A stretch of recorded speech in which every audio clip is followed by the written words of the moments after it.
قیامت کے دن کچھ اعمال ایسے ہیں جو حشر کے میدان میں ہی انسان کو سرفراز، سربلند اور اونچا کر دیں، اور کچھ گناہ ایسے ہیں جو حشر کے میدان کے اندر انسان کو ذلیل اور رسوا کر کے رکھ دیں گے۔ اصل عزت آخرت کی عزت ہے، اصل رسوائی بھی قیامت کی رسوائی۔ وہ اعمال، وہ گناہ، وہ جرائم، وہ نافرمانیاں جو انسان کو حشر کے دن ساری دنیا کی نگاہوں کے سامنے رسوا کر دے گی، ذلیل کر دے گی،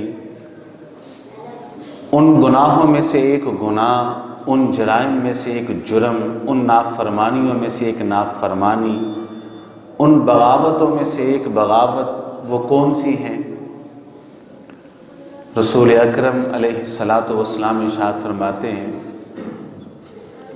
کہ کچھ لوگ قیامت کے دن آئیں گے، ان کی نیکیوں کو اکٹھا کیا جائے گا اور جمع کیا جائے گا۔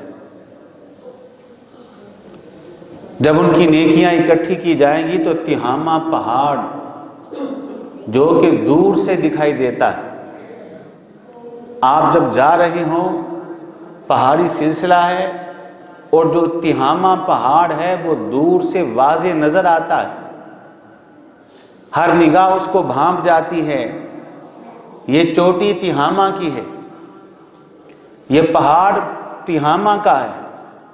کہا تہامہ پہاڑ کی طرح وہ نیکیاں اونچی ہو جائیں گی، اتنا ڈھیر لگ جائے گا کہ ایک پہاڑ کی شکل اختیار کر جائے گی، کتنی نیکیاں ہوں گی۔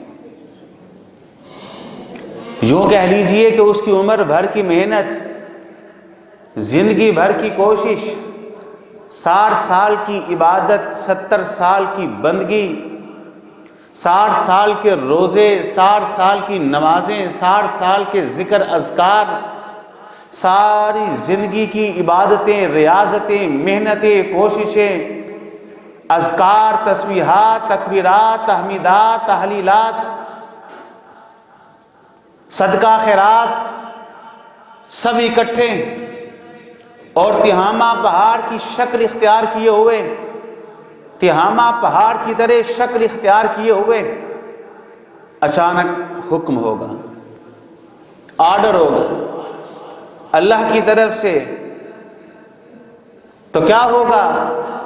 ایک ہی لمحے کے اندر، ایک ہی گھڑی کے اندر، ایک ہی ساتھ کے اندر، ایک ہی سیکنڈ کے اندر ان کی ساری کی ساری نیکیوں کو ہباء منثورا روئی کی طرح فضا کے اندر بکھیر کے رکھ دیا جائے گا۔ ساری محنتوں کو، ساری کوششوں کو، ساری عبادتوں کو، ساری ریاضتوں کو، ساری محنتوں کو، سارے رکوع، سارے سجدے، ساری تکبیرات، تحمیدات، تسبیحات، تحلیلات ایک ہی جھٹکے میں خاک آلود ہو جائیں گی، تباہ و برباد ہو جائیں گی۔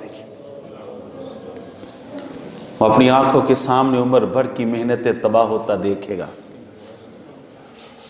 سجدے کر رکھے ہیں آنکھوں کے سامنے دیکھے گا ختم ہو رہے ہیں، بھوکا پیاسا رہا ہے روزے رکھے ہیں دیکھے گا خاک آلود ہو رہے ہیں۔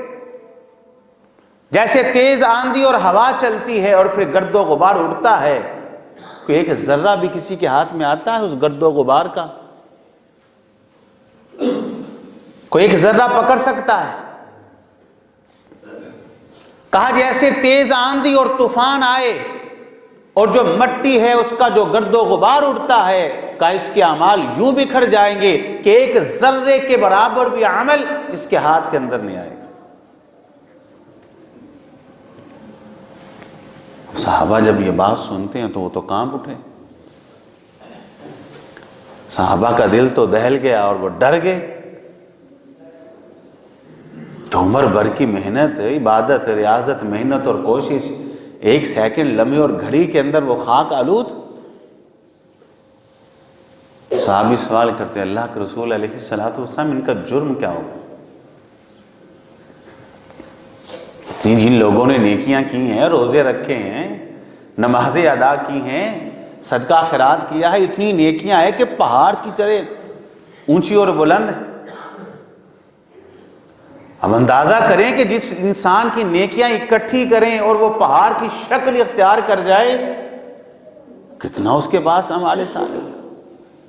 صحابی کہتے ہیں آخر کیا غلطی ہوگی ان سے، کون سا گناہ وہ کر بیٹھے گے کہ جس کی وجہ سے انہیں عمر بھر کی محنتوں سے ہاتھ دھونا پڑے گا؟ تو رسول اکرم صلی اللہ علیہ وسلم ارشاد فرماتے ہیں، جو آج کی ہماری گفتگو ہے، آپ نے کہا یہ وہ لوگ ہوں گے کہ لوگوں کی نگاہوں کے سامنے تو نیکیاں کرتے ہوں گے، لیکن جب تنہائی کے اندر ان کو موقع ملا تو ہر جرم اور گناہ کرنے والی ہیں، ان کی خلوت تنہائیاں پاک نہیں تھی۔ تنہائی کے اندر بے خوف ہو جانے والے، تنہائی کے اندر بے باک ہو جانے والے، حلال و حرام کی تمیز سے بالکل غافل ہو جانے والے۔ احذر ذنوب الخلاوات، اللہ کے بندو تنہائی کے گناہوں سے بچو۔ علماء کرام کی جماعت، تنہائی کے گناہوں سے بچو۔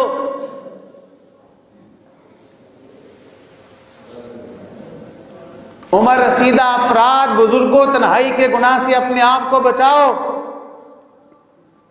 نوجوانوں، اپنے آپ کو تنہائی اور خلوت کی غلطیوں سے بچاؤ۔ یہ وہ گناہ ہے جو سب بہا لے جائے گا، یہ وہ طوفان ہے جو کچھ آپ کے ہاتھ میں نہیں آنے دے گا۔